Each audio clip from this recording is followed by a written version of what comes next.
এটি আরও ৩ দিন চলবে।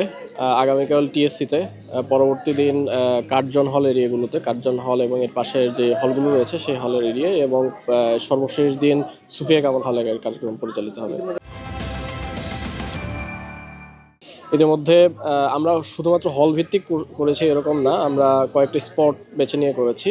এদিকে হলপাড়া যেটাকে বলে, ৭১ হল, জিয়া হল, মুজিব হল, এই হলপাড়ায় করা হয়েছে।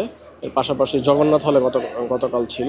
আমরা চেষ্টা করছি যে স্পটগুলোকে ভাগ করে পুরো বিশ্ববিদ্যালয়কে কভার করার জন্য।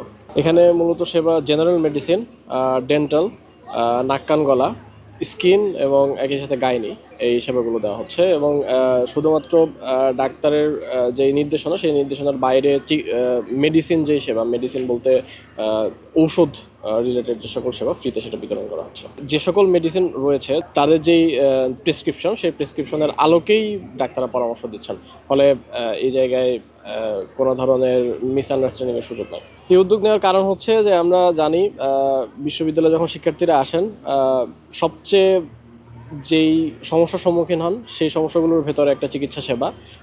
ঢাকা বিশ্ববিদ্যালয়ের যেই আনুষ্ঠানিক চিকিৎসা সেবার যে ফেসিলিটিস, সেটার যে ক্যাপাসিটি, সেই ক্যাপাসিটি সম্পর্কে আমরা জানি যে সেটা খুব ভালো ফাংশন করে না।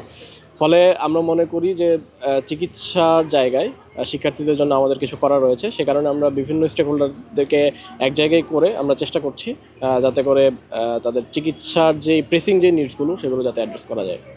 আমরা আশা করব যে শিক্ষার্থীরা স্বতঃস্ফূর্ততার সাথে সেবা গ্রহণ করবেন, এবং আমাদের যে কার্যক্রম, সেই কার্যক্রম শুধুমাত্র চিকিৎসা সেবা কেন্দ্রিক না, বরং ছাত্র কল্যাণমূলক সকল কার্যক্রম ভবিষ্যতে পরিচালিত হবে।